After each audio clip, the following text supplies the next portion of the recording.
sai das suas casas para ir ao local só para reclamar, já que tem outras oportunidades de fazer. Né? Então, esses canais, e estamos sempre, aí temos alguns trabalhos, alguns projetos, para ampliar cada vez mais essa forma de acesso do cidadão. Porque, repetindo o que eu disse, se ouvidoria é a gente ouvir e dar consequência, mas para a gente ouvir tem que dar condição ao cidadão de que ele interaja com o Estado. E dar condição ao cidadão é ampliar o número de canais existentes.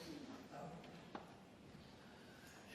A partir do que a gente ouve, a partir do que acontece, do que a gente percebe também pelo que vem para dentro do Estado, a gente vai criando algumas coisas, né, um reporte daquilo que a gente está observando e acompanhando, com controle e com ouvidoria. Né? Então, das manifestações de ouvidoria, são gerados relatórios, né, pensando dentro daquele processo de forma estatística, aquelas ações mais reclamadas, aquelas manifestações mais contundentes. Isso tudo é transformado em números e um relatório que vai para cada um dos órgãos do Estado e vai para o governador do Estado, né, e para o ouvidor geral, para acompanhar e para perceber, a partir dali, oportunidades de melhoria. Né? Então, esse relatório, muitas vezes também, a partir do que está constatado pelos relatórios, a Controladoria e Ouvidoria Geral do Estado faz recomendações aos órgãos para que ele proceda de correções no rumo do que ele está acontecendo. Então, isso já é uma questão institucionalizada dentro do Estado. Nós temos canais internos para fazer isso, né? Inclusive sistemas para acompanhar esse processo, e temos nos reunido sistematicamente também com dirigentes daqueles órgãos que são mais demandados pelo cidadão, principalmente em reclamação, para que a gente converse internamente dentro do Estado com os órgãos e tente identificar processos para sanear as fragilidades que aquelas reclamações representam. Então, nós temos a gente chama de PASF, Plano de Ação para Sanar Fragilidades, que são pactuados com os órgãos quando o sinalzinho desses relatórios acende para a gente em relação a determinado órgão. Tá? Nós temos também, quando a ouvidoria traz para nós alguma situação que precisa ser aprofundada a investigação, nós também temos canais para encaminhar para a auditoria, que fica dentro da própria Controladoria do Estado. Então, algumas vezes, uma simples reclamação do cidadão, ou uma manifestação, uma denúncia, a gente precisa aprofundar isso aí, mesmo quando ela vem de forma anônima, e principalmente quando vem dessa forma, a gente precisa auditar e para tomar providência, se for o caso, e também a gente caminha para a atividade de auditoria, que é uma das atividades que consubstancia também o controle do Estado. E, com tudo isso, com a percepção do que a gente está ouvindo, do que a gente está vendo, das providências que foram tomadas pelos órgãos, a gente vai criando também algumas regras internas de controle preventivo, de estabelecendo assim, aquilo está acontecendo demais em determinado local, ou aquilo está acontecendo demais no Estado. Então, vamos ver que mecanismo a gente pode criar dentro do Estado para que isso não aconteça. Então, o controle preventivo, que é uma atividade também da Controladoria Geral do Estado, da Controladoria e Ouvidoria Geral do Estado, ele é alimentado pela ouvidoria de forma muito intensa. Muitas vezes a gente não percebe, como gestor, algumas coisas que acontecem debaixo do nosso nariz, e de repente a ouvidoria traz para a gente essa informação clara, cristalina, e a partir daí a gente cria mecanismos para fazer esse controle preventivo. E o controle preventivo pressupõe que a gente estabelece regras, os mecanismos, às vezes informatizados, às vezes não, mas que também acompanhe o desempenho desse controle. Né? Se, a partir do que nós criamos de instrumento, aquilo deixou acontecer ou diminuiu aquela ocorrência. Isso é uma atividade que a ouvidoria tem trazido para nós, alimentado nosso processo. E muitas normas, a própria legislação tem sido alterada, a Controladoria e Ouvidoria Geral do Estado um órgão legislador também, assim, de propor legislação, né? Evidentemente que o legislador a Assembleia, mas nós propomos para a Assembleia, por intermédio do próprio governador, ações de mudança de lei a partir de normas internas do Estado, decretos, portarias, a partir daquilo que a gente também percebe, não só no dia a dia do nosso trabalho, mas principalmente daquilo que é alimentado pela ouvidoria. Então, Estado do Ceará hoje, o governo do Estado do Ceará, tem sim exercitado aquela consequência do que a gente ouve, né? Ouve, mas estão tentando, é claro que ainda tem muito a avançar, ainda precisamos correr atrás de muita coisa, mas fundamentalmente a gente precisa estar dando sequência a isso aí. E temos aí já vários projetos como o Banco Mundial tentando, eles observam muito externamente os países, observam muito o Brasil nesse sentido e querem saber como é que o Brasil se comporta na sua governança, né, para estabelecer essas notazinhas que às vezes vêm, às vezes não vêm, né, mas esse é o trabalho fundamental para que a gente consiga mostrar para todo mundo, para a sociedade, né, inicialmente cearense, a sociedade brasileira e para o mundo, né, que o Brasil tem governança, que o Estado do Ceará tem governança, que cada órgão tem governança, porque a gente, ouvindo a sociedade e dando consequência ao que ela está nos dizendo, a gente estabelece esses preceitos. E como resultado, a gente também não pode trabalhar só achando que está tudo certo, a gente vai acompanhando os resultados, né? Vendo como é que o cidadão está se manifestando, se ele tem realmente acorrido aos canais que nós temos disponibilizados, e tem aí um apanhado de 2012 até 2015 só até agosto, então o número é incompleto.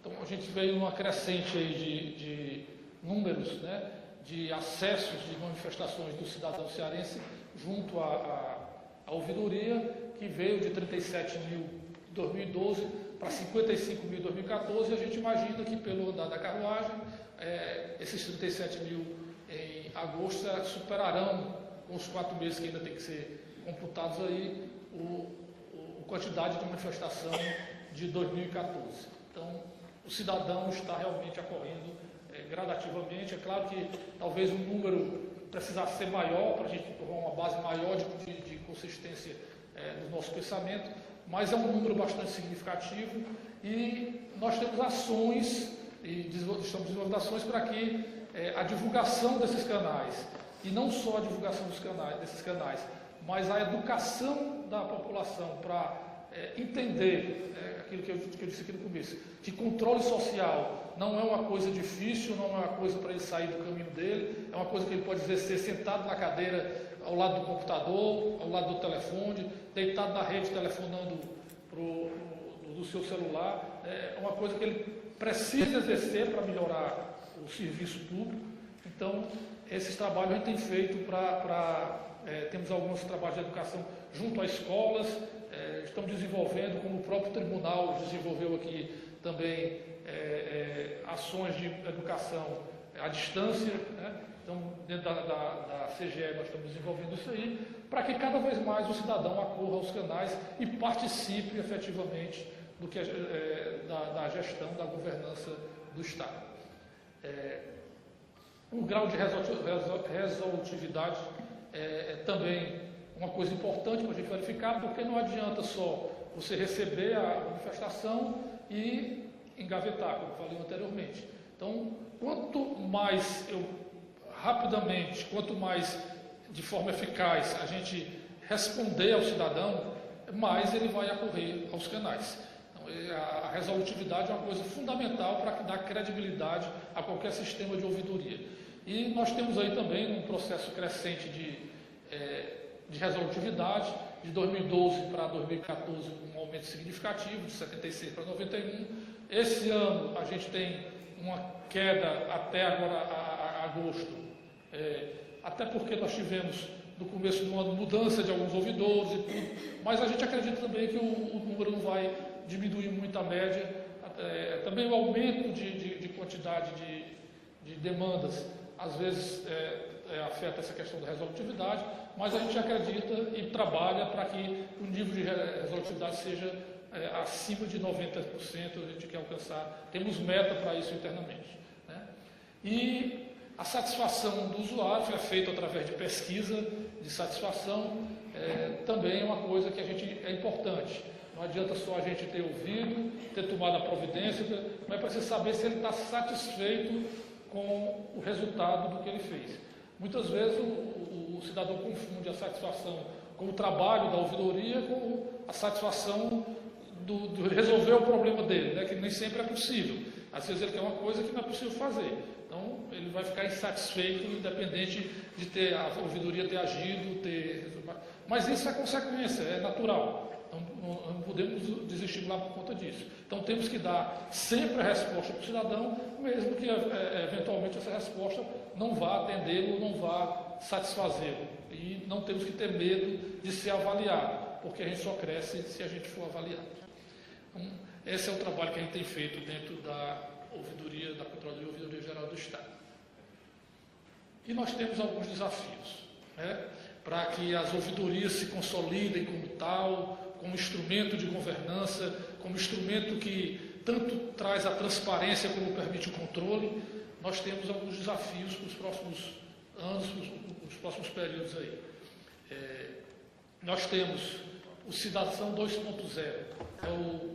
a forma como a gente está chamando esse novo cidadão brasileiro, que tem, costumo dizer numa linguagem mais popular assim, é antenado, né? Ele está atento a tudo, ele está acessando as informações, ele está querendo manifestar a opinião dele, ele tem opinião, porque anteriormente nem tinha, né? Então tem opinião porque ele lê, ele ouve, ele se informa.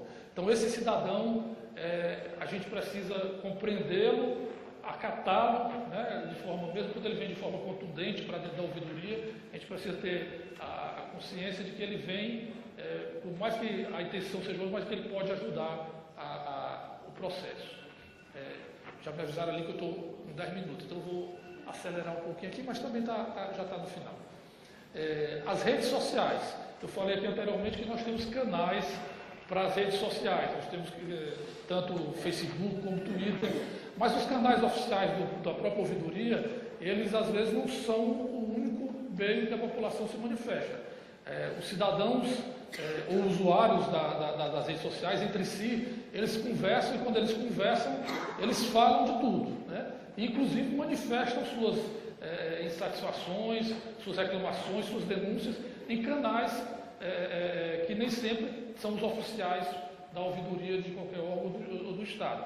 E nós precisamos estar atentos às redes sociais, precisamos ouvir o que estão dizendo, independente de terem procurado os nossos canais para dizer. Tem aí um canal, Reclame Aqui. Reclame Aqui é um site privado, né, que o pessoal criou para o pessoal reclamar, né? E a gente discutindo lá dentro da sessão, onde estiverem reclamando do Estado do Ceará, nós temos que ir atrás dessa reclamação para saber e nos apropriar dela. E mesmo cidadãos entre si, às vezes alguém bota no Facebook lá alguma coisa, um post lá, e vem outro e faz um comentário, e isso vai e cria uma cadeia de manifestações que a gente precisa estar atento a elas. Portanto, a gente precisa criar ferramentas e mecanismos de também observar as redes sociais naquilo que não é canal oficial. A atuação da ouvidoria em rede, esse é outro desafio que a gente tem que discutir em conjunto, né? Todas as ouvidorias, a doutora Magnólia está aqui, tem capitaneado uma ação nesse sentido, mas nós temos que discutir bastante esse processo, temos que avançar em integrar essas redes de ouvidoria de uma forma que permita tanto a ação do cidadão em trazer a informação, quanto a ação do setor público em resolver a situação se dá de forma mais ágil e mais precisa. Então, esse é um desafio que nós temos para esses próximos passos que a gente tem que dar dentro do avanço da ouvidoria. E a questão da ouvidoria ativa, né? A gente tem incentivado o cidadão a vir para os nossos canais, a gente tem incentivado o cidadão a se manifestar, mas também nós precisamos ir lá no cidadão, porque tem alguns cidadãos que são acomodados, que têm o que reclamar, que têm o que se manifestar, que têm com o que contribuir, mas às vezes não vai procurar um canal que nós disponibilizamos para ele. Então nós temos que criar mecanismos de ir também ao cidadão como mais uma forma de trazer para dentro dos governos, para estabelecer essa governança, trazer cada vez mais a sociedade. Com esses desafios que a gente tem aí ao longo dos próximos anos, eu acho que a gente tem pauta para ter outros encontros como esse. O conselheiro Teodoro já de parabéns pela iniciativa de fazê-lo, mas nós temos pauta suficiente aí para que outros encontros como esse ocorram, que a gente agregue mais ouvidores e que os ouvidores não sejam só ouvidores, mas sejam faladores também e contribuam com as ouvidorias, né? Eu queria agradecer a oportunidade.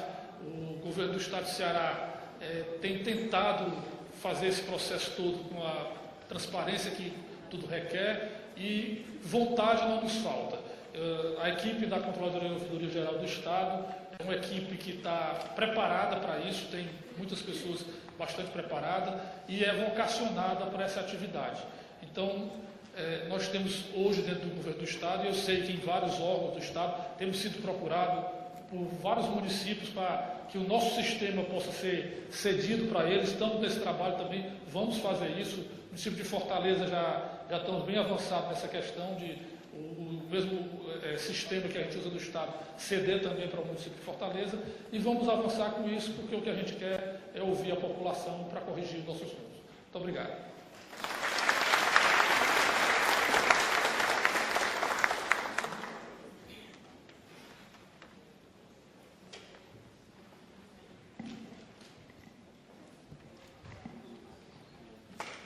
Gostaria de registrar a presença do senhor André Costa, assessor jurídico e de Relações Institucionais da Assembleia Legislativa do Ceará. Neste instante, o palestrante está à disposição para responder perguntas dos participantes. Os microfones poderão ser solicitados às recepcionistas. Fiquem à vontade.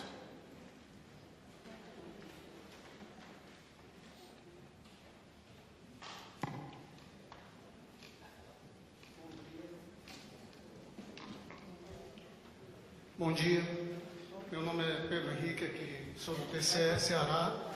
Estou tentando localizar. Ok. Queria fazer uma pergunta, porque nós aqui do tribunal temos um trabalho para discutir com o jovem a questão do controle social, e a gente viaja muito aos municípios, até alguns distritos. E aí escuta muita coisa que eles narram, e aí a gente questiona, por que você não liga para a ouvidoria relacionado ao órgão que ele aponta as questões, e a gente escuta muito a questão de medo da represália. Tem um vereador aqui bem pertinho da gente, se ele souber que eu vou dizer isso. Então eu gostaria de saber o que é que a ouvidoria está fazendo para dar essa tranquilidade, até porque a Constituição fala que é vedada a questão do anonimato, em algumas questões isso é possível. Eu gostaria de saber se há alguma campanha para que passe essa tranquilidade para o cidadão. Obrigado. Vai ser por bloco ou posso ir respondendo já? Então, vou respondendo já, né? Nós acatamos qualquer tipo de reclamação, seja ela assinada ou anônima, certo? É verdade que a gente só consegue dar resposta para aquele que nos deu a condição de responder. Então, muitas vezes vem uma manifestação anônima, a gente até verifica, toma providência, mas não pode dar retorno para o cidadão. Então, isso mas assim, nós trabalhamos internamente e é claro que sempre vai ter esse receio. Nós estamos ainda ensaiando dentro do país essa questão da democracia plena, né? E vai ter sempre o receio do cidadão de que, em se manifestando, ele possa ter alguma represália. Mas nós trabalhamos de forma segura. É claro que também, pelo acesso à informação, muitas pessoas têm direito, mas o nome do cidadão, né, até pela lei de acesso à informação, ele pode ser preservado. Então, assim, o que a gente quer trabalhar é o fato, é a informação. Quem realmente reclamou, se manifestou, não é tão importante quanto o que ele disse e por que ele disse aquilo ali. Tá certo? Parabéns pela palestra.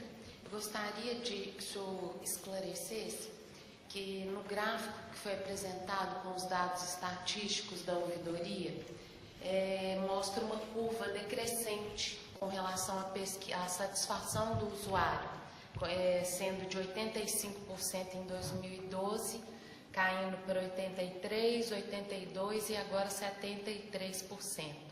O que o senhor atribui essa queda na satisfação do usuário? Insatisfação, né? Não, mas assim, na verdade, a gente é uma coisa que não nos assusta, né? Quando a gente faz a pesquisa de satisfação, é para saber mesmo como é que isso está se comportando. Mas à medida que a quantidade de manifestações cresce e a quantidade de assuntos aumenta, a gente começa a ter ações que, de fato, apesar de ter sido tratada dentro da ouvidoria, o resultado não vai satisfazer ao usuário. Como eu falei anteriormente, muitas vezes ele confunde a questão de ter sido adequado o processo de ouvidoria à satisfação do que ele queria. Mas não é só isso, nós também temos nossas deficiências. Houve uma mudança de governo do ano passado para esse ano, houve uma demora até significativa na nomeação de todos os ouvidores dos órgãos e houve um acúmulo no começo do ano de alguns casos que não foram tratados em tempo adequado. Então a gente imagina que nesse ano de 2015, dos outros anos eu até atribuo a essa outra questão, mas esse ano de 2015 também tem essa deficiência que ocorreu no começo do ano, mas que a gente está correndo atrás para que o nível de satisfação volte aos patamares anteriores. Mas assim, quando eu tenho 3 reclamações, é bem facinho os 3 estarem satisfeitos. Quando eu tenho 3.000 reclamações, é mais difícil que eu tenha a plenitude dessa satisfação. E também a gente não quer unanimidade, a gente quer que continue criticando também o nosso processo, para que a gente continue melhorando. Vânia Rocha, ouvidora da OAB, Ceará. É um prazer estar aqui e conhecê-lo pessoalmente, já acompanho o seu trabalho. Doutor Flávio, minha pergunta é relativa à equipe de trabalho, porque nós sabemos que quando há uma mudança de governo, essa equipe muitas vezes é desfeita e vem uma nova equipe para compor aquela pasta, e isso, no aspecto da ouvidoria, tem um prejuízo bastante significativo, no meu entendimento. Por quê? Quando há um trabalho, e eu acredito até que essa linha de satisfação também esteja relacionada a essa questão. Por quê? Porque se existe uma linha de raciocínio, de trabalho, até de projetos desenvolvidos por aquela equipe de trabalho, de ouvidores, muitas vezes quando há aquela transição de um governo para o outro, há uma mudança da equipe, do quadro. Não todo, mas de uma parte. E isso compromete muito o trabalho. Como aproveitar, como dar continuidade a um trabalho que já vem fluindo com essa nova equipe que vai se compondo, que vai se ajustando. Isso é possível? Há esse aproveitamento ou há uma quebra? E os ouvidores que são bastante comprometidos, como fica a situação dessas pessoas? Eu vou falar inicialmente dentro da CGE e depois da rede geral de ouvidores. Na CGE nós não tivemos esse problema, né? A CGE, a parte de ouvidoria, historicamente, são pessoas que já estão envolvidas há muito tempo com ouvidoria, e a gestão geral da CGE, praticamente só o secretário é que tem mudado, né? O secretário adjunto, o secretário executivo, os coordenadores têm permanecido já há um longo tempo à frente da Controladoria Geral do Estado. Como pensamento meu e corroborado pelo governador, a gente quer tornar isso até mais forte. Recentemente, quando eu entrei há 3 meses, a gente tentou designar para todas as coordenadorias, naquelas que poderiam ser, pessoas do próprio carreira da CGE. Então, hoje, os coordenadores, a maioria deles, tirando um ou outro cargo que é específico de outra área, como TI, como comunicação, que a gente tem que trazer pessoas de outra área para não se arvorar no direito também de trabalhar a coisa dos outros, né? Mas aquele assunto que é intrínseco da ouvidoria e da controladoria, todos os coordenadores hoje são do quadro da CGE, que são auditores, que são quadro de controladoria interna, são auditores internos da CGE.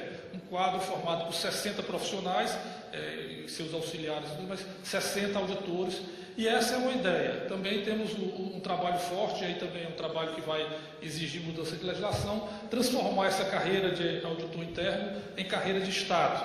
Ela já está reconhecida hoje bastante dentro do Estado. Hoje a CGE faz parte da governadoria, como eu já disse anteriormente, a CGE integra o COGEF, que é o Comitê de Resultados e Gestão Financeira do Estado. Então, hoje a CGE é reconhecida como um órgão fundamental para a governança. E para ele ser fundamental para a governança, ele precisa estar estruturado de forma adequada e principalmente manter um corpo. E eu tenho dito lá internamente assim, que eu penso que algumas secretarias em qualquer estado, qualquer local, até no país, alguns ministérios, eles têm a função de levar o Estado para dentro dos governos, quando os governos se sucedem. E a CGE, eu entendo, é uma dessas secretarias.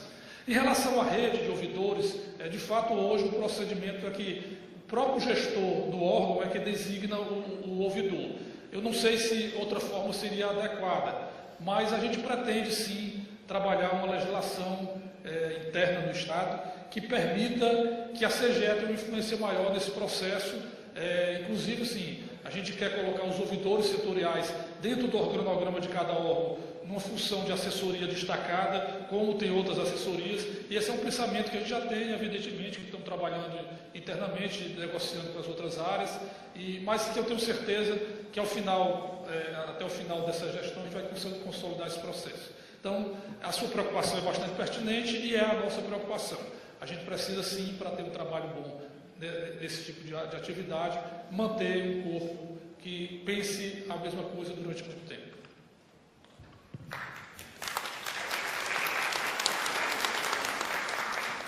Bom dia, meu nome é Germano Fábio, eu trabalho na Ouvidoria da Polícia Militar e pegando um gancho aqui que a Cláudia comentou, inclusive um pouco antes havia comentado aqui com a Mara, que também trabalha na CGE, eu acredito que essa insatisfação, essa pequena decréscimo, ele, ao contrário do que se pode perceber, ele advém de uma eficiência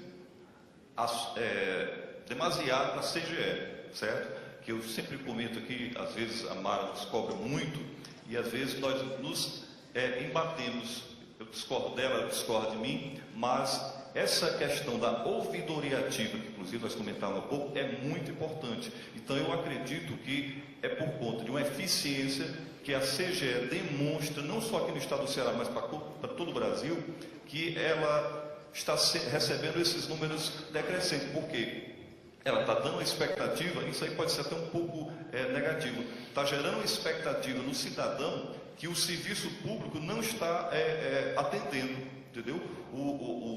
A CGE dá a expectativa de absorver aquela manifestação do cidadão, infelizmente ainda está havendo um descompasso. Eu acredito que talvez haja necessidade de uma permeabilidade maior da CGE, que eu parabenizo o trabalho, com os gestores, uma permeabilidade maior da CGE com os gestores e também com o comando executivo, talvez até com o legislativo também, para que essa eficiência ela passe a ter uma sintonia maior com essa expectativa do cidadão. Acredito que é por aí. Se eu tiver que responder, dizer obrigado. Mas na verdade, assim, como eu disse anteriormente, assim, não nos assusta ser mal avaliado nesse patamar. A gente quer realmente que a avaliação seja precisa, adequada, porque se a gente estiver sempre achando que está muito bom, a gente acaba se acomodando. Mas eu concordo com você. Nós temos, além das reuniões de fóruns de controle interno, aquelas coisas todas que a gente discute, encontros de ouvidores, nós precisamos trabalhar junto a cada gestor. E esse trabalho é um trabalho que tem que ser estruturado, temos o apoio do governador do Estado nesse sentido, mas a gente está desenhando já como seria isso, como se daria esse processo de que a influência da própria CGE na designação do auditor setorial, se é um processo seletivo, se é alguma coisa nesse sentido. Essa discussão a gente está fazendo para melhorar esse processo. Mas eu queria também continuar que essas avaliações venham sempre nos criticando para a gente, enquanto a gente está ouvindo a nossa crítica, a gente está melhorando. Né? Bom dia, eu sou Gorete Chimenez, da Secretaria de Recursos Hídricos. Fiquei muito satisfeita com o seu pronunciamento a partir do momento que o senhor disse que o ouvidor também pode falar. Porque dentro das nossas instituições, a pessoa do ouvidor, ele é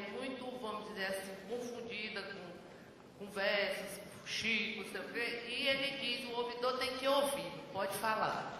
E isso é uma coisa que eu gostei muito de escutar. Até porque eu já estou como ouvidora do Estado há uns 14 anos.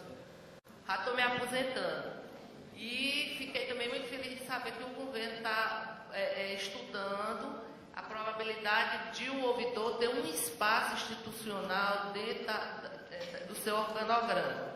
Porque isso é uma coisa que a gente sente muita falta de um espaço reconhecido para o ouvidor.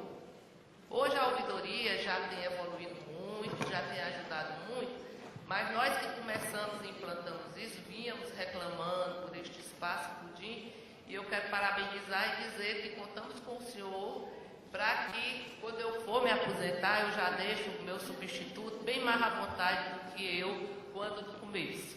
Prazer, muito obrigada. Esse é o nosso propósito. O Vitor quer falar ali. Eu vou dar uma colaboração aqui do lado de Minas Gerais. De Minas Gerais.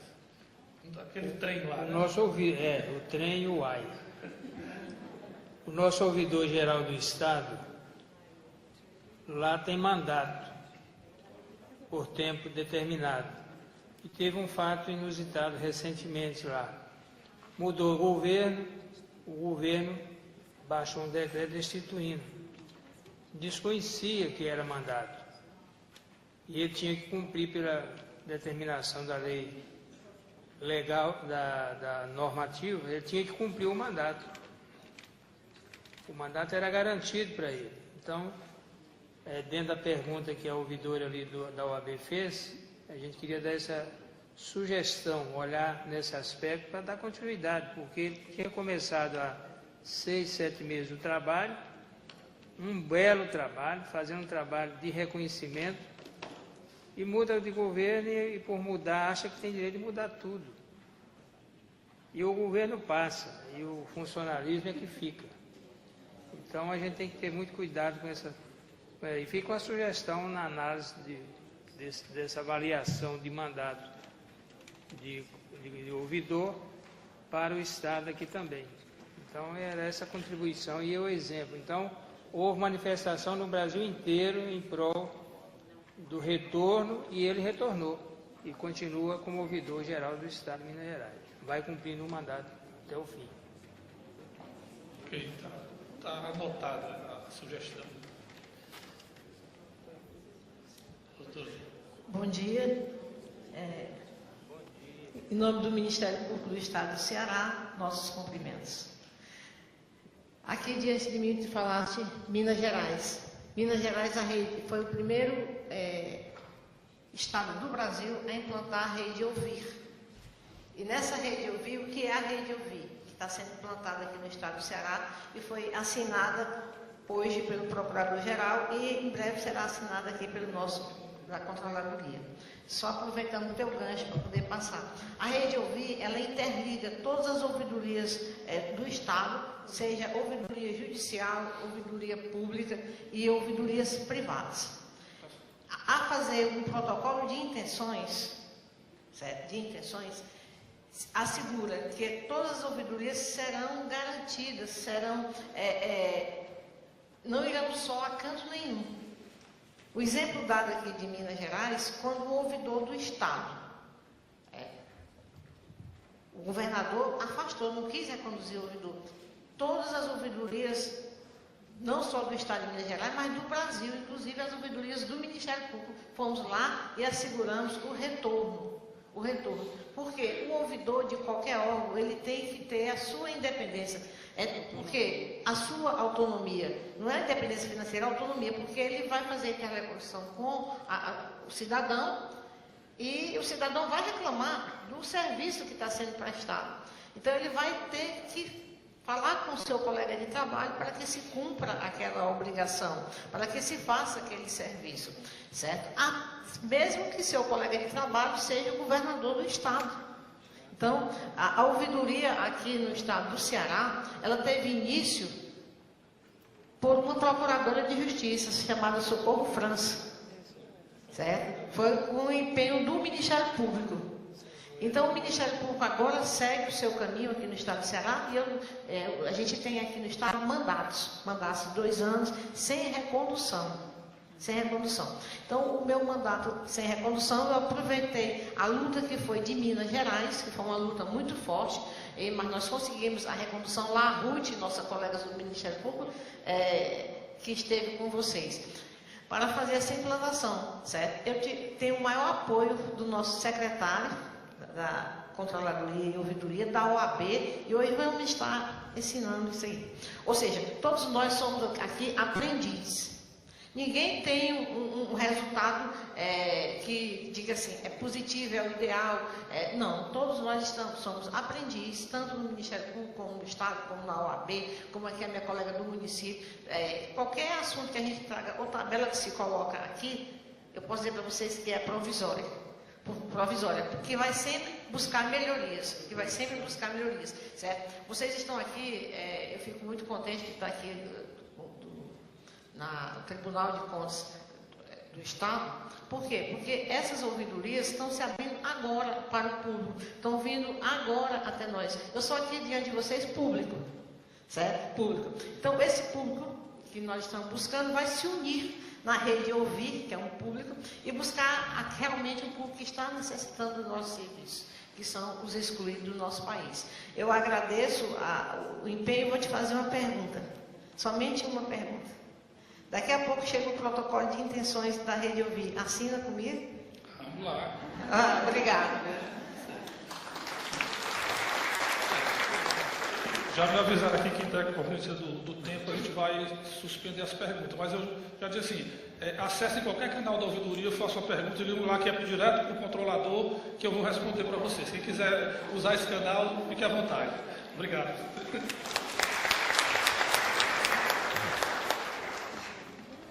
Encerrando a primeira palestra da nossa programação, chamo ao palco o conselheiro ouvidor José Alves Viana para fazer a entrega do certificado ao ilustre palestrante.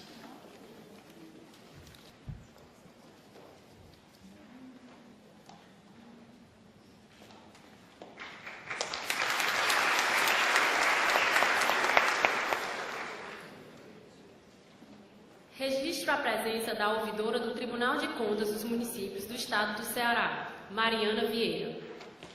Seu nome e titularidade.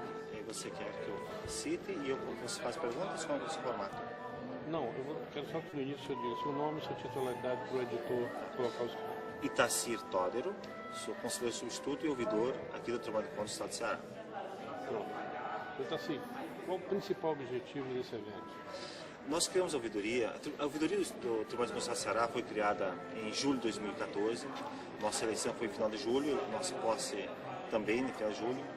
E a partir de agosto nós iniciamos um trabalho da criação em si e de ter um espaço, da construção do espaço cidadão, de cidadania da sociedade. Então logo a gente tenha criado, eu passei a fazer visitas a órgãos fiscalizados ou não, parceiros do tribunal, e ouvidorias que têm uma experiência de funcionamento, né, já mais de longo prazo, tanto para aprender como para divulgar a existência da ouvidoria do Tribunal de Contas do Ceará. Este evento, ele vem para congregar, trazer as ouvidorias, ouvir as experiências que nós temos em outros estados, e um dos principais assuntos que eu quero discutir aqui hoje, que vai ser na parte da tarde, é essa experiência das redes de ouvidorias, que já existem em alguns estados, são bem-sucedidas, mas as redes que são construídas de forma democrática, republicanas, como a de Minas, como a do Piauí, em que os diversos órgãos têm a vontade de participar de uma rede, criar uma rede e têm interesse em atuar em rede. Então, é essa a intenção do debate da ouvidoria em rede que a gente quer trabalhar à tarde com a palestra do Antônio Filho, que coordena, foi secretário de CGE do Piauí, e ajudou a implantar no estado do Piauí. Eu já sentei sobre esse assunto com o secretário José da CGE aqui, ele também tem essa vontade e a gente pretende criar a partir de hoje uma articulação em que a gente possa, né, ter uma atuação em rede ou articulada com as demais, com as ouvidorias que tenham no mínimo similaridade ou têm uma estrutura maior que no estado do Ceará. Muito obrigado. Só para o editor. Flávio Jucá, secretário de Estado da Controladoria e Ouvidoria Geral do Estado do Ceará. Fábio, principal objetivo desse encontro? Você acha que vai ser de grande valia para a ouvidoria no geral? O encontro promovido pelo Tribunal de Contas do Estado foi uma primeira iniciativa para congregar as ouvidorias do Estado do Ceará.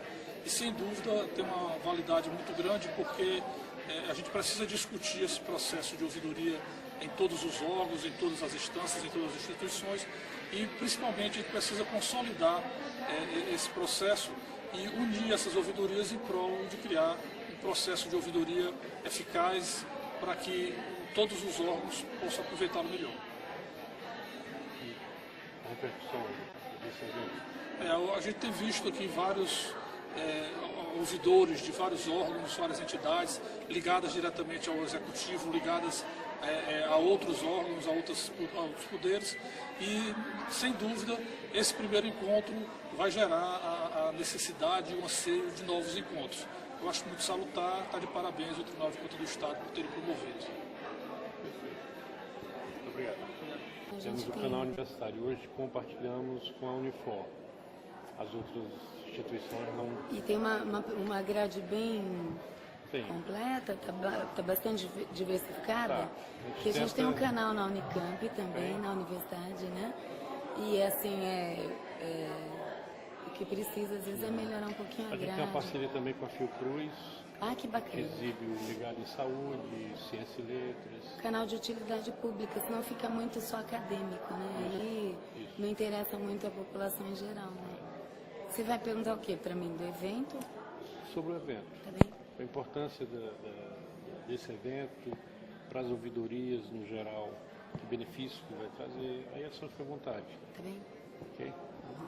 Só me diga seu nome e titularidade para o editor. Sou Adriana Alvim Barreiro, ouvidora-geral da Unicamp e diretora de pesquisa e publicação da Associação Brasileira de Ouvidores.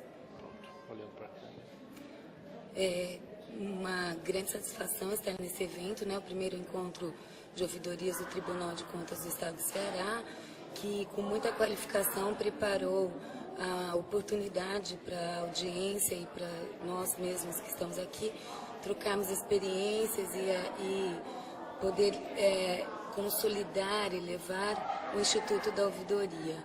É uma experiência valiosa, todo intercâmbio de conhecimento e de prática sempre engrandece. As ouvidorias têm um caminho bastante já consolidado, entretanto, é constante a necessidade de cada vez mais qualificar e legitimar isto perante o cidadão e perante as próprias instituições nas quais atuamos. Na qualidade de ouvidora da universidade, a prática é muito rica, muito diversificada e o aprendizado é contínuo. Muitos acertos, muitas falhas, muitas necessidades de melhorar, mas sempre interessado em atender bem, em trazer uma resposta fiel, consolidada para o cidadão e fazer uma representação mais do que isso de neutralidade.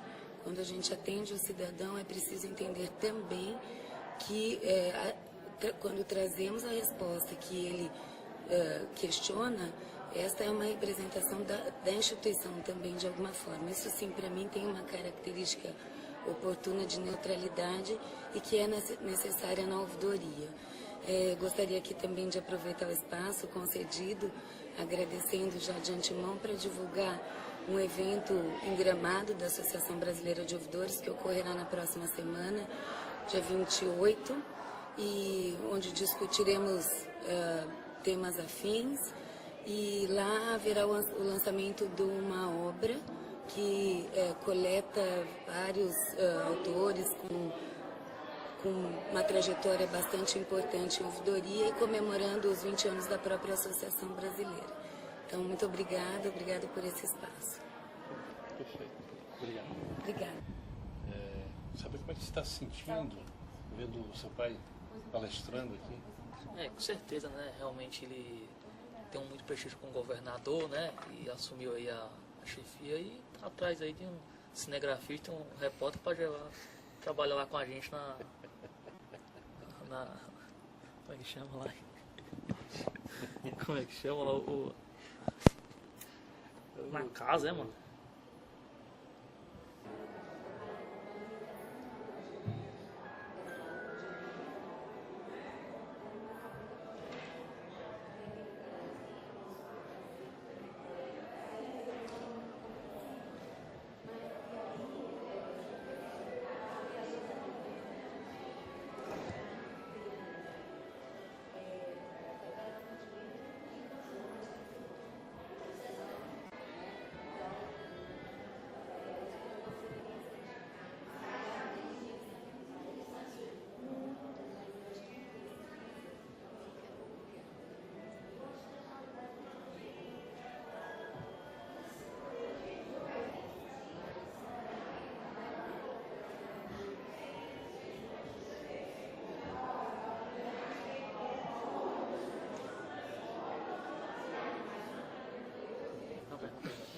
Estamos aqui com o Eduardo, mais um dos diretores aqui do TCE.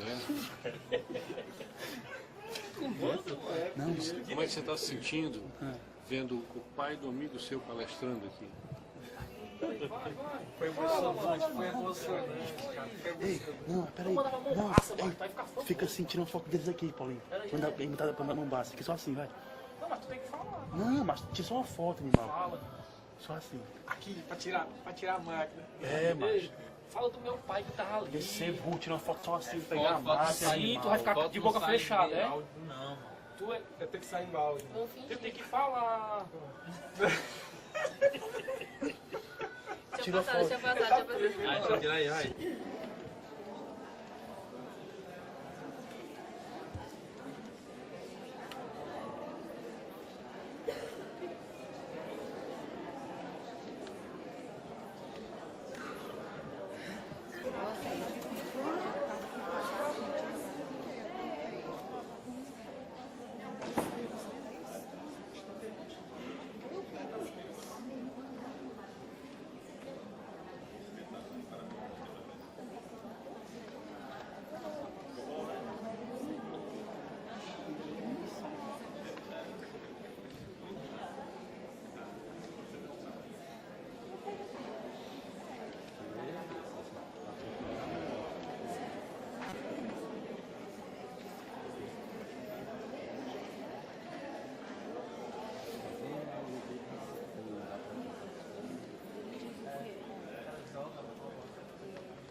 Gostaria de registrar a presença do excelentíssimo senhor conselheiro, presidente desta corte, José Valdomiro Távora de Castro Júnior. E também registro a presença da ouvidora-geral da Secretaria da Saúde do Ceará, Ana Paula Girão Lessa.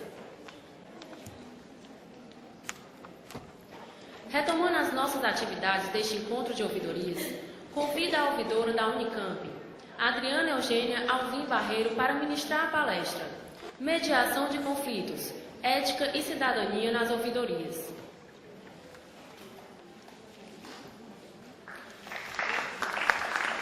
Adriana Eugênia Alvim Barreiro é graduada em Pedagogia e habilitada em Administração Escolar e Orientação Educacional.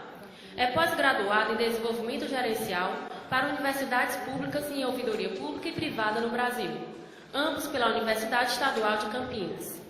Possui formação em Mediação e Resolução de Conflitos pelo Centro de Resolução de Litígios em Michigan, Estados Unidos. Atualmente é ouvidora da Unicamp e membro da diretoria da Associação Brasileira de Ouvidores.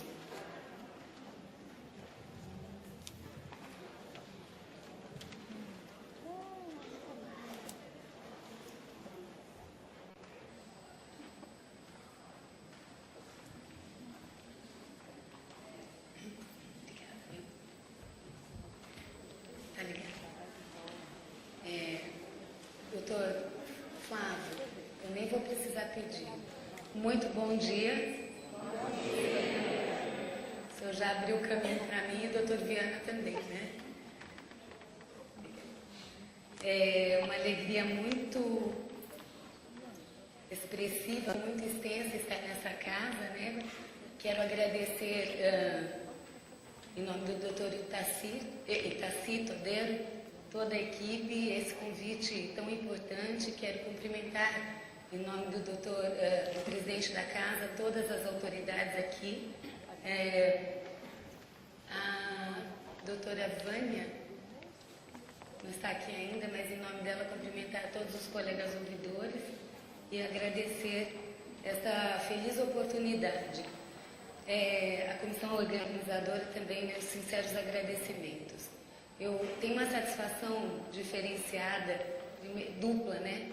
Primeiro, por estar nessa cidade linda que não conhecia, faço aqui meu registro de reclamação por um evento um pouco mais longo, que é muito pouco, queria conhecer mais, de pessoas alegres, maravilhosas e muito receptivas. Visitar esta casa é emocionante, considerando 80 anos de experiência e de prática quase secular, né? Então isso é alguma coisa que mostra para a gente que, tenho certeza que os preceitos desta casa partem do caminho ético e não só partem da ética, mas tem como alvo maior as suas atividades baseadas nas condutas éticas. O tema que me foi conferido, né, conversar com vocês, e parafraseio também, peço licença, doutor Flávio, isto não é uma palestra, isto é um diálogo, né? Não há receitas fechadas e tão com scripts para a ouvidoria, mas sim a prática diária de uma ouvidoria que eu pretendo passar de uma universidade, que é uma comunidade bastante diferenciada e com uma dinâmica muito interessante. E esse tema que me foi conferido, que é falar de mediação, ética e cidadania nas ouvidorias, ele tem, por si só, ele já carrega muita assertividade e muita pertinência, né? Ao meu juízo, é impossível, são conceitos indissociáveis. É impossível mediar sem os preceitos de ética e de ouvir, né? E também de dar espaço ao cidadão, e os outros conceitos também estão associados, né? A essência de nossa missão é, de fato, na sua plenitude, ampliar espaços de diálogo, de canal, para que todos possam participar e ter minimamente a sua intenção, a sua fala ouvida de forma respeitosa. Conversando com vocês acerca da ouvidoria universitária, vale falar que é uma experiência, como já disse antes, de riqueza diversa de assuntos, né? São assuntos das mais diferentes naturezas. E, teoricamente, a universidade é o berço da discussão, né? O berço do espaço de expressão livre, do espaço adequado e, mais que isso, possível de se colocar. Nem sempre isso acontece dessa forma, né? A gente tem, de fato, uma possibilidade de discussão, mas as universidades, e especialmente aqui atuo, às vezes tem alguma resistência quando a pessoa se posiciona contrariamente. Para os senhores terem uma ideia, a Universidade Estadual de Campinas, ela reserva no seu dia a dia o campus da Unicamp. Nós temos 5 campi. O campus de Campinas circulam pela universidade aproximadamente 90 mil pessoas por dia, né? Então é uma comunidade bastante numerosa e que reserva também, como uma cidade universitária, problemas de infraestrutura, de procedimentos operacionais, de poda de árvore, de falta de lugar para parar, de desrespeito às leis de trânsito, né? Então, além de tudo isso, aí a gente tem sim a questão relacional, que é a que eu vou me deter aqui. Nosso público atendido na Ouvidoria Estadual de Campinas são os alunos, né? O corpo discente, docente, os servidores e a comunidade externa também. É outro motivo que traz uma riqueza diferenciadíssima nos assuntos que nos trazem. E uma experiência interessante aqui, um valor diferenciado, é que o público da universidade também tem na sua trajetória algumas características que pontuam um convívio muito extenso, então, muito duradouro, longínquo.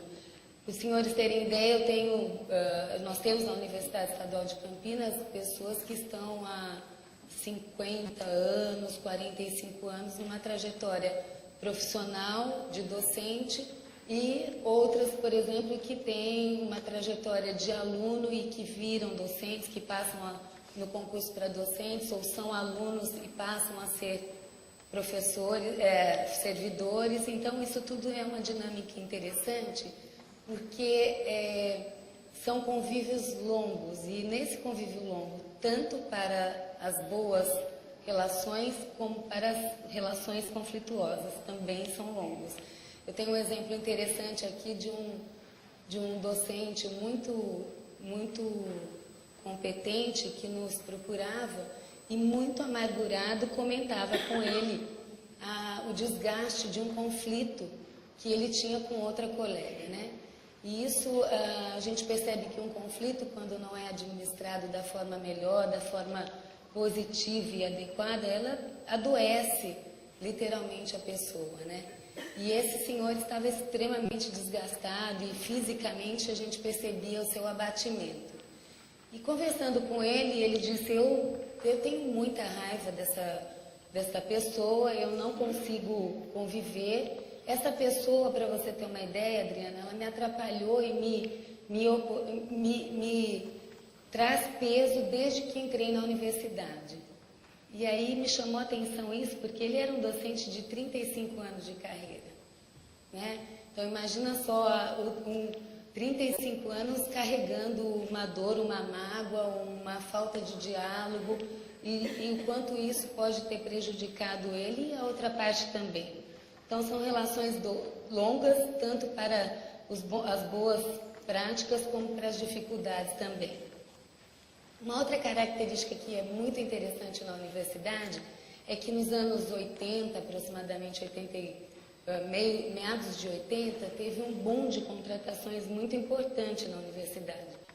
E porque ela estava se implantando, enfim, tinha um aumento expressivo de institutos e faculdades, e isso teve uma contratação de pessoal muito importante. Esse tempo, nós tivemos um tempo muito longo sem contratações. E depois, aproximadamente uns 4 anos atrás, um novo boom de contratações. Então, nós temos o que a gente chama de gap, uma lacuna muito importante, né, das gerações aí de servidores, que são mais velhos, na qual eu me incluo, e daqueles novos que estão chegando, que também tem uma característica diferenciada, porque comentávamos hoje pela manhã, o jovem, ele não fica mais tanto tempo no emprego, né? Ele galga outras posições, quer outros horizontes, então é diferente das pessoas que entraram e fizeram longas carreiras. Este é um motivo também que a gente tem uma característica diferenciada e que traz um volume expressivo de conflitos interpessoais dentro da instituição. Como disse o Dr. Viana, né, nessa era tecnocrata que a gente vive, o nosso capital humano é de fato mais importante e é aquele que a gente tem que cuidar. Geralmente as relações são saudáveis, respeitosas, e isso é uma verdade, mas considerando que temos diferentes modos de agir e de pensar, o conflito faz parte da natureza humana. Então isso tudo, e tem seu aspecto negativo ou positivo, dependendo da forma como for assumido, reconhecido e administrado, né? Se ele for um conflito que não é administrado, são 35 anos de vivência numa dificuldade, numa dor e num prejuízo em diversos campos. Ele, de outra forma, pode ter uma característica diferenciada e positiva quando a gente administra e faz deste conflito um momento importante para o diálogo, para o conhecimento das partes, para as resoluções e para a perenização de um bom convívio. Afora essa questão, né, de ser inerente ao ser humano, o conflito, que é já da natureza humana, no meu ponto de vista e na observação deste tempo de trabalho, eu percebo que existem alguns fatores contemporâneos que impactam nas relações humanas, podendo ampliar a relação conflituosa também. A gente tem percebido assim, e eu não sei se os senhores concordam, mas a gente vivencia atualmente, temos vivenciado um empobrecimento das relações interpessoais, né? um empobrecimento da questão da solidariedade, do olhar no outro, do falar dirigindo-se ao outro. É tudo muito rápido, é tudo muito com pouco tempo. E também o que pode aumentar a incidência de conflitos, né? Então, a gente tem bastante empobrecimento no sentido, não é generalizado, mas um empobrecimento na questão de tratar do convívio, da proximidade, né? As pessoas estão próximas, mas estão às vezes bastante isoladas em seus equipamentos e etc. É uma ausência de diálogo, lógico, né? Quando tem um empobrecimento da relação, existe uma ausência do diálogo, né? Eu falo rapidamente, eu falo o que eu quero e a hora que eu tenho que escutar a outra parte eu digo, não, agora eu preciso ir embora. Ou então ficou mais fácil ainda porque a gente utiliza a rede, né? Ou os aplicativos de mensagem, e aí eu falo tudo e a hora que eu tiver que falar, ouvir da outra parte, eu posso até nem ler, né? Posso deletar diretamente. Então, a gente tem vivenciado alguns momentos que mostram que pode impactar a ampliação e a incidência de conflitos. Além dessa ausência do diálogo, né, por diversos motivos, a gente encontra aí uma falha e uma dificuldade generalizada na questão da comunicação. Essa é uma questão essencial na relação humana, porque eu penso que disse de uma forma e achei que foi suficiente, o outro não entendeu e às vezes eu nem disse. E para mim aquela história de para bom entendedor meia palavra basta é o suficiente. E esse é um ditado que não caiu por água abaixo. Meia palavra não basta. É preciso estar claro, é preciso ter uma comunicação objetiva, é preciso esclarecer o que de fato você espera, a sua expectativa, para poder depois ter um mecanismo de solicitação. Tem um fato aqui, um exemplo, que chega a ter um viés cômico e que um professor geralmente cita nas reuniões que a gente participa. Ele disse uma vez, ele é um professor das humanidades, né, da área de humanidades. E ele é um poeta, é alguém que apaixonado pela vida. Então, nós temos na universidade alguns IPs bonitos, né, muito lindos, e essa época está tudo florescendo, e aquele contraste do amarelo com o azul. E ele disse que um dia ele saiu apaixonado pelo IP, pela esposa, e olhou e entrou num outro evento e encontrou-se com um outro professor, bastante sério, bastante de outro formato, de outro modo de agir, de outra área do conhecimento, e ele falou, que maravilha! Ele fazia assim, brilhava, os IPs amarelos, você viu os IPs amarelos? E o professor olhou e falou, da onde vem esse professor, né? Eu estou vendo IP amarelo, nem olhei isso hoje, não deu tempo, pensou com ele, né? Porque os dois depois comentam isso. E aí, em um momento, o outro professor ficou também impressionado, como ele não se sensibilizou. Os IPs amarelos maravilhosos. Eu estava entendendo a armadilha do IP máquina, amarelo. Eu achei que fosse algum outro novo vírus, alguma coisa. Ele é da área da computação, né? Então, ele estava, foi uma situação que a gente mostra que a comunicação, ela pode ter armadilhas muito importantes aí e se não tivessem esclarecido, conversado, poderia ter tido um conflito diferenciado nisso. Outra forma que também a gente pode perceber que é possível destacar aqui com os senhores é a questão do imediatismo, né? A gente vive agora uma era da vida no clique, né? Tudo tem que ser imediato, tudo tem que ter a resposta muito rápida. E, efetivamente, as nossas ouvidorias, às vezes, tem coisa que um dia é muito tempo para demorar. Mas tem outras coisas que o prazo não pode ser praticado de uma forma, senão, bem longa, que o tempo seria um grande aliado para resolver o assunto, né? Especialmente nas questões de relações. Então, não dá para precisar tempos e ter o imediatismo, porque às vezes você vai ter uma resposta incipiente. O seu assunto está respondido, mas efetivamente o processo, o procedimento, a forma de trabalho que gerou essa reclamação não vai de fato ser mudada, porque não teve o tempo de amadurecimento, de readequação e de realinhamento dos processos. Outro fator que eu entendo também que nossas ouvidorias hoje estão expostas, é lógico que concordo plenamente com a ouvidoria 2.0 e com o maior número de acessos, mas a gente tem ouvidorias aí 24 horas por dia, 7 dias da semana, né? E isso também traz uma ansiedade muito interessante nos usuários. Tem um senhor que na segunda-feira pela manhã, muito bravo, reclamava que ele não tinha tido nenhuma resposta. E olhando no protocolo dele, ele havia escrito no site na sexta-feira à noite. Então, para ele, haviam passado 3 dias, mas efetivamente a ouvidoria estava fechada naquele tempo, né? Então, a gente hoje sofre um pouco essa ansiedade e, de fato, é importante que o usuário entenda que, às vezes, o tempo é um aliado importante na resolução do assunto. Vivemos também, sem dúvida alguma, estresse tecnológico, né? Com as relações virtuais que empobrecem o diálogo e empobrecem as relações.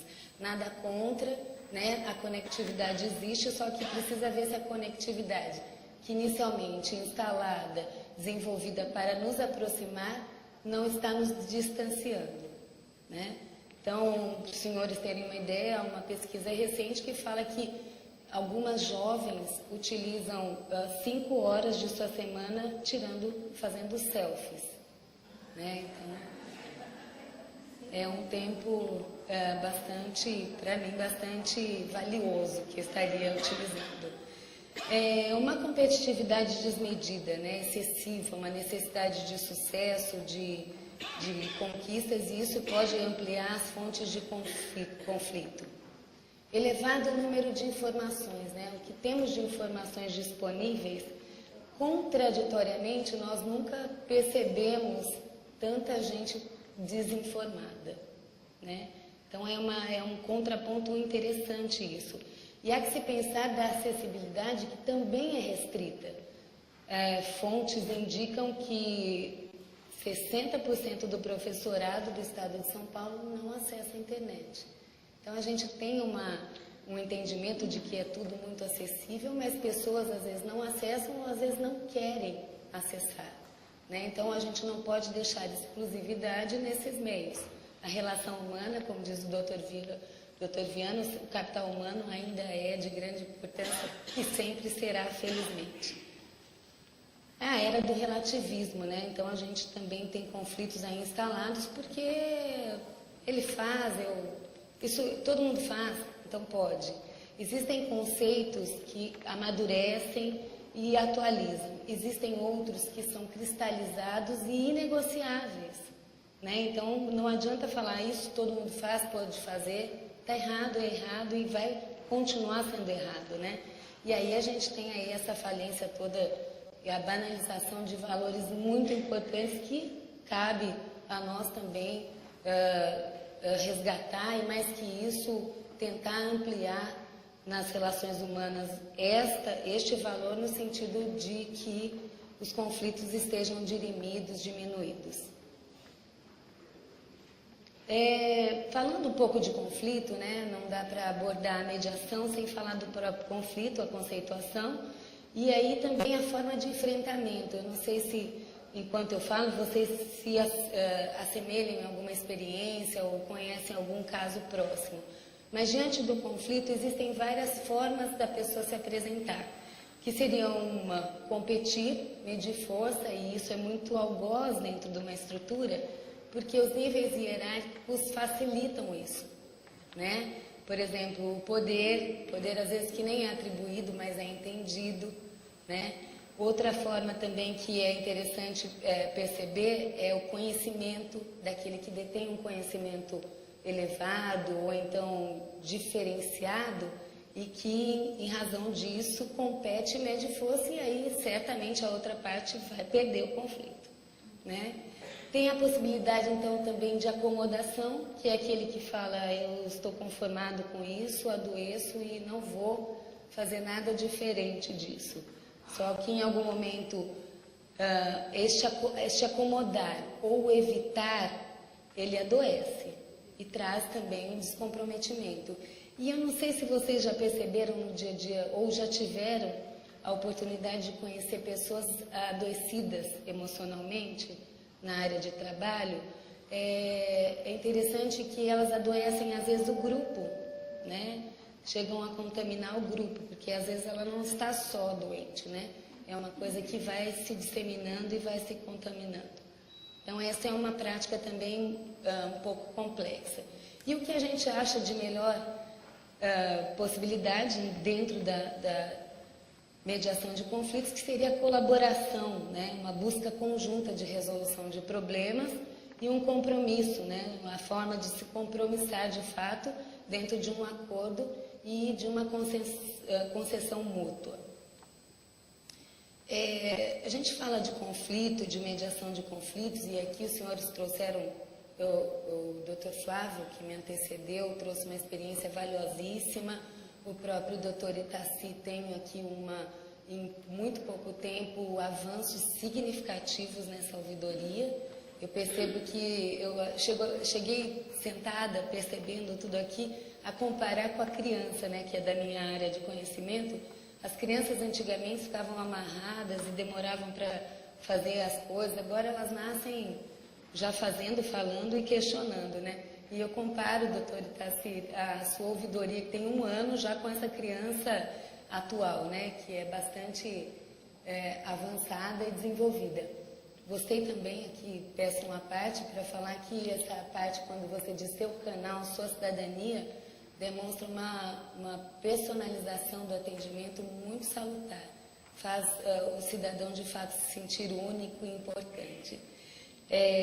E dentro dessas práticas dos senhores, que devem ser muito avançadas, muito excelentes e muito qualificadas, eu entendo e penso em mediação de conflitos dentro da ouvidoria, em que pese alguns autores antigos, colegas nossos até dizer, não tem como fazer mediação. Eu penso que é um ressignificado das ouvidorias. Eu já começo pensando em ressignificar, né? Então, a mediação de conflitos viria dentro da ouvidoria numa abrangência no sentido de que a gente pudesse ir muito além do receber e encaminhar reclamações, receber e encaminhar. Eu senti essa necessidade muito franca nessas relações que são bastante ricas na universidade, porque eu ouvia um lado e depois aquele assunto eu encaminhava para uma chefia dentro de uma diretriz, e depois a volta era muito frágil, muito fria, né? Então, e eu ouvia às vezes a outra parte e dizia, olha, esse é um assunto que daria para os dois entrarem em um acordo. Então foi aí que eu busquei qualificar-me, e também considerando as diferenças culturais e até legais do país onde estive, mesmo assim as técnicas aprendidas são totalmente aplicáveis, porque felizmente o humano é humano em qualquer lugar do mundo. Existem diversos autores, né, que falam de mediação, norte-americanos de bastante renome já, e nós temos no Brasil o Dr. Adolfo Braga, que também é uma pessoa bastante expressiva e de longa trajetória em mediação de conflitos, mas eu citaria aqui 2 conceitos importantes, né? O Fischer, que é o famoso mediador da escola da Harvard, né, que ele fala que é um processo, a mediação é um processo de comunicação bilateral com o objetivo de se chegar a uma discussão conjunta. E gosto também, essa a gente percebe que é uma visão mais enxuta, gosto de minha professora, a professora Zena Zumeta, que ela diz que a mediação é sim uma interseção, uma intervenção, um intermédio. Um processo pacífico pelo qual se busca construir um acordo e, mais que isso, a perenização de uma boa relação, né? Porque não adianta terminar uma sessão de mediação, tá tudo bem, tá, e se degladiarem na esquina seguinte, né? Então, a questão da perenização da boa relação, não no sentido de amizade ou de confiabilidade ou de emocionalmente mais consolidado, mas minimamente de um respeito urbano, de um respeito de convívio e das diferenças de pensamentos que a gente viu que as diferenças de pensar e de agir são a base dos conflitos humanos.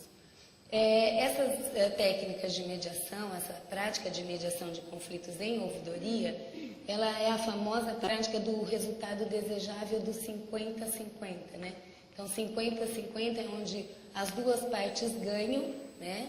E as duas partes estão compromissadas também em atender uma solicitação para que todas fiquem bem, duas ou mais partes.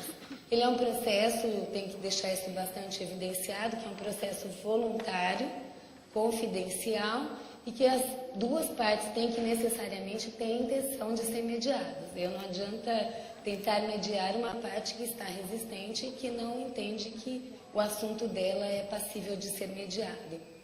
A porcentagem, as pesquisas dizem que a eficácia é de 80%, e eu também, na minha prática diária, atribuiria aproximadamente mesmo valor. Dentro da mediação, e aí também abrangendo um pouco na questão do encaminhamento, de receber as demandas e a forma dentro da realidade universitária como podemos fazer, eu tenho aqui o que eu diria da tríade, né? A tríade de compromissos de uma ouvidoria, né? Que é, inicialmente, um estímulo ao diálogo e a cultura pacifista, e mais que isso, a cultura da participação. É valiosíssimo entender, né, conversava com a colega, que o cidadão às vezes traz muitas sugestões, traz sugestões pertinentes, possíveis e até fáceis de serem aplicadas, né? Então, a gente não pode deter que em ouvidoria só reclamação, é só problema, porque se a gente ampliar a forma de diálogo, se a gente tiver uma abertura diferenciada e convidar esse cidadão para a participação, né, transformar a cultura da reclamação em cultura da participação, isso é alguma coisa que traz um valor inestimável para a organização e para a própria sociedade. Nessa tríade, eu gosto aqui de diferenciar o que seria, primeiro, a interface da ouvidoria junto ao cidadão, que é essa parte reflexiva, pedagógica, de inicialmente preparar um ambiente acolhedor, e aí não é o ambiente exclusivamente, mas uma postura acolhedora, né? É muito importante falar com aquele que se mostra minimamente atento. Numa postura profissional, eu tento ter uma face mais sem muitas emoções, porque a gente às vezes pode trazer falsa expectativa para aquele que a gente atende. Quando você faz assim, ou quando você fica apavorado. Eu tenho um colega ouvidor que chorava, ela pediu para sair, porque cada caso de hospital que contavam, ela chorava. E é lindo, mas é uma coisa que, para aquele que fala, traz um sentimento, às vezes, que não é adequado, que não é o suficiente também.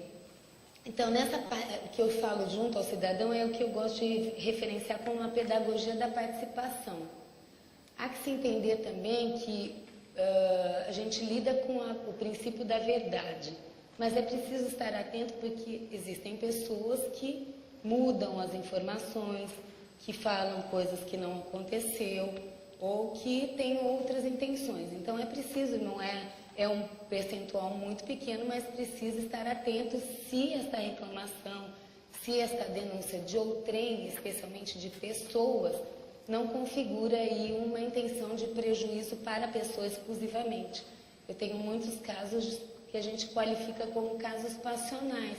Pessoas que tiveram relacionamentos de diversas ordens e quando isso é rompido, ela entra na ouvidoria de forma anônima para expor a vida da outra parte. Então é preciso ter uma atenção diferenciada nisso. Então, dentro dessa pedagogia da participação, é acolher, né, formar um elo de confiabilidade e estimular a participação responsável, ou seja, primeiro, organize com você o que seriam as suas intenções, porque às vezes a pessoa fala tanto e ela mesma não sabe o que ela quer. né? Então, ou então o ser humano não se separa, né? Ele traz com ele o problema e traz o problema da vida toda. Então, olha, eu ouvi a senhora, mas este problema não é da instituição. Vamos ver o que é da instituição. Então, essa pedagogia da participação no sentido de separar os assuntos, né? E mostrar que aquele não é o local para ofensas, que ele precisa sumarizar, objetivar e ter uma comunicação clara. Uma reflexão crítica, né? No sentido de que ele saiba o que ele está solicitando, a forma como ele está fazendo, né? Porque as formas desrespeitosas, certamente, às vezes até o indivíduo pode ter razão, mas não será lida da forma como deveria ser, né? Ela é ofensiva e isso a gente refuta em ouvidoria. E é a transformação também, né? De um engajamento, um pedido de engajamento e de interesse na ação de melhoria. Pedir para esse cidadão participar. A segunda interface que eu cito aqui é a questão do magistério, né? Que eu gosto de falar do magistério da persuasão ao comprometimento, que é o nosso trabalho de ouvidoria junto aos gestores e aos colaboradores. Que seria exatamente essa questão também de a gente não tem mecanismo senão a persuasão, né? De forma diplomática, de forma também respeitosa, levar o problema, apontando o problema com qualidade e oportunidade de melhoria, né? Mostrar o problema como oportunidade de melhoria. Então, essa é um trabalho também importante dentro dos conflitos e importante dentro da atuação da ouvidoria. E, finalmente, o que eu chamo de mediação facilitadora de um acordo dialogado, que é quando a gente coloca as duas partes e não necessariamente na técnica seria a mesa de negociação, as duas partes presencialmente. Mas à medida que a gente encaminha e intermedia uma comunicação, uma solicitação e intermedia o retorno desta parte, isto, no meu ponto de vista, é uma mediação também, né? O que seria de mediação que é chamado, e tem até o nome que chama COCOS, né? Então, isso também é possível.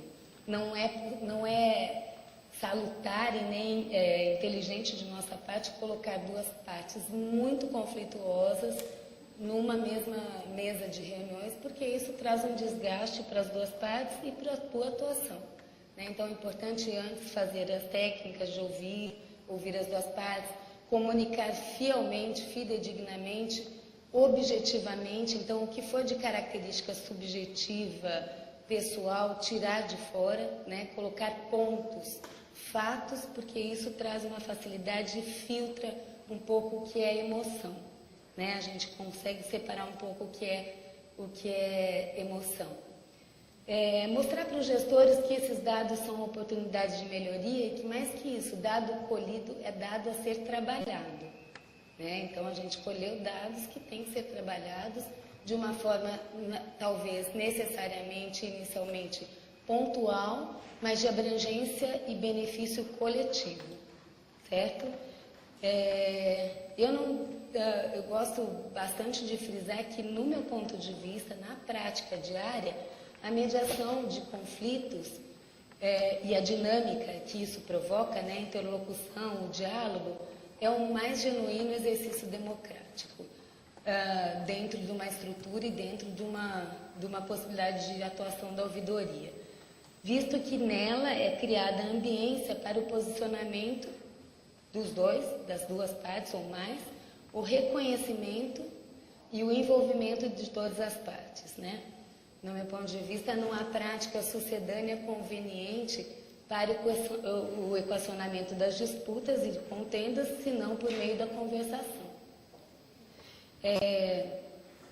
Finalmente, firmando os acordos, é importante radicar fielmente nesses propósitos, que é pedagógico dialogal, mediador construtivo e consensual, aí, baseado sempre nos preceitos éticos e de maturidade de cada cidadão. Eu gosto muito dessa frase do Inácio Dantas, quando ele fala que, quando houver desacertos, é importante que a gente faça do diálogo uma ponte para transpor os descaminhos. Entender que ceder não é fraquejar e que agredir não é fortalecer-se. E aí, como o doutor Flávio também, né, a gente, ouvidor, gosta de desafio e não dá para deixar de citar os desafios que temos aí pela frente, né? Então, persuadir, né, a questão do convencimento, do vencer junto. Convencer é vencer com, né, no sentido de saber que dentro do diálogo pode as duas partes ter grandes e importantes ganhos. O fato é que a nossa cultura, ela é litigante, é uma cultura sanguínea, uma cultura que às vezes, e outra, a pessoa entende que se ela for sentar, se um docente for sentar com um aluno, eu já tive esse tipo de fala, eu vou me fragilizar e mais que isso, eu vou abrir precedentes para outras. Neste caso, eu tive uma experiência muito triste, porque era um assunto muito possível de ser dialogado e resolvido de forma consensual, e o aluno foi à justiça, né, lógico, com todo respeito ao direito dele, e o professor teve prejuízos importantes aí de todas as ordens. A gente também aqui como desafio, então, seria dirimir, né, diminuir um pouco essa resistência cultural que existe para a negociação, para a mediação, mostrando a importância disso. Agir construindo pontes sempre, né? É um desafio grande, diário, encontrando a área que é de benefício mútuo, porque às vezes o interesse de um não é correlato ao interesse do outro. Quase sempre dentro do conflito ele é antagônico. Então buscar uma área de benefício mútuo é importante, sendo suave com as pessoas e duro com os problemas e com as incorreções. Cabe a nós sermos duros com os problemas e com as incorreções. Isso é profissionalismo. Poucas motivações na vivência do ser humano pode ser tão poderosa quanto a ânsia de ser ouvido, de ser respeitado. E este é o nosso papel, né? Termino aqui citando uma parte que o professor Rubem Alves, né, o falecido professor docente da Unicamp, um poeta, filósofo, educador, e ele comenta que a escutatória. Então ele fala: sempre vejo anunciados os cursos de oratória, nunca vi de escutatória. Aliás, acho que se tiver um curso de escutatória, ele comenta que não vai ter ninguém inscrito, porque todo mundo quer aprender a falar, ninguém quer aprender a ouvir. Por quê? Porque escutar é complicado e é sutil. Não é bastante não ser cego para ver as árvores e as flores. É preciso também não ter filosofia nenhuma, isentar-se dos conceitos pessoais e das nossas cristalizações é difícil. É preciso não ter filosofia e não é bastante ter ouvidos para ouvir o que é dito. É preciso também que haja silêncio dentro da alma. É preciso saber ouvir, acolher, deixar que o outro entre dentro da gente. Ouvir em silêncio, sem expulsá-los por meio de argumentos e contra-razões. Nada mais fatal contra o amor e a relação humana que a resposta rápida. Rubem Alves. Muito obrigada. Pronto. Aprendi a falar pronto.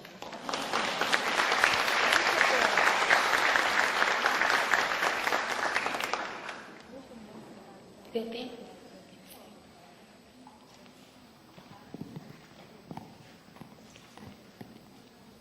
Gostaria de registrar a presença da conselheira ouvidora do Tribunal de Contas do Estado do Alagoas, Excelentíssima Senhora Maria Cleide Costa Bezerra.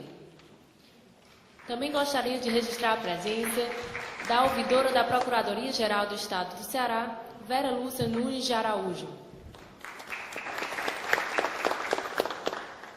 Abriremos agora para perguntas à palestrante. Os microfones poderão ser solicitados na plateia com as recepcionistas.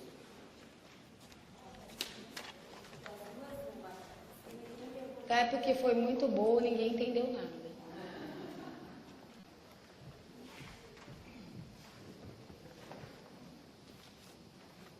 Tem uma coisa na filosofia que ela diz que as pessoas passam por 3 fases, né? Uma pré-existencial, uma pós-existencial e uma existencial. Acho que O ouvidor ele tem que estar nessa pós-existencial, pelo menos, para poder conseguir escutar o outro. Porque você conseguir escutar o outro e entendê-lo, você não precisa concordar com o que ele está falando, mas você precisa entender o que ele quer expor para você. Isso é muito importante. Eu acho que o papel da ouvidoria é escutar, entender e, de acordo com as possibilidades, tentar sim resolver ou não. Acho que as pessoas têm que compreender que o papel da ouvidoria hoje no país aliás, no mundo inteiro, é de muita importância, porque as pessoas pararam de se acomodar e as pessoas estão a ter esse papel de escutar as demandas do cidadão, de escutar as demandas das pessoas para tentar, de acordo com as possibilidades, sua reclamação. Eu sou ouvidora da ADAG, que é a Agência de Desenvolvimento Agropecuário, e a gente tem muito elogio também, tem muitas críticas, óbvio, que eu acho que crítica faz parte do crescimento de qualquer ser humano, de qualquer agência, de qualquer setor. Mas eu acho que também tem muitos elogios do que nós estamos fazendo. E acho, viu, secretário Regis, que eu ia dizer antes do coffee break aí, acho que aumenta o nível de insatisfação, porque as pessoas começaram a... Importante, cada ouvidor que está aqui e as pessoas que propagam têm que compreender que o nosso papel aqui, além de resolver conflitos, é entender que as pessoas estão mudando de opinião e de foco nessa vida. Por isso, queria parabenizar você, Adriana, ao TCE. Faço eco às palavras dela, porque, assim, de fato, a gente vive uma fase do consumo desenfreado, né, e da competitividade. E aí é o mais grave, né? Não basta ser mais, tem que ter, e não só ter, como mostrar que tem, né? Essa linha, porque o cidadão às vezes avalia o serviço da ouvidoria, em sendo bom ou não, porque isso para mim seria uma coisa inquestionável, porque uma ouvidoria que não atende minimamente bem seria o segundo problema, né? Então é quase que nossa tarefa, né? Quando eu fico muito assustada quando eu ligo para um cidadão, para um usuário, comentando alguma coisa, ele fala: eu não acredito que você ligou, eu não tenho como te agradecer. Quer dizer, a gente assusta, né, quando algum atendimento público é bom. Então, isso me entristece um pouco e acho que a gente tem que lutar contra isso. E entendo também... Só quer ser letra, mas, digamos, eu estou no meio popular, todo mundo brincando no zap, eu falando, ninguém nem... nada por causa da violência contra as mulheres. Então, eu cheguei, como se faz enquanto vocês são a plateia, quando eu comecei a falar, praticamente cruzaram os braços e viraram. Digamos que eu chegasse aqui e vocês não gostassem de mim, certo? Tipo, não é? Eu choro. Aí, como destrói ferro? Dizem que o fogo é forte, mas a água apaga o fogo. Dizem que a água é forte, mas o vento leva a água. Dizem que a água é forte, mas... Desculpe, dizem que o vento é forte. Viu como você está prestando atenção? Dizem que o vento é forte, mas a montanha barra o vento. Dizem que a montanha é forte, mas o homem. Dizem que a morte é forte, mas... Bem-vinda, professora, por pregar a interlocução entre as pessoas, vencendo o mundo virtual. Nosso mundo é... Muito bom.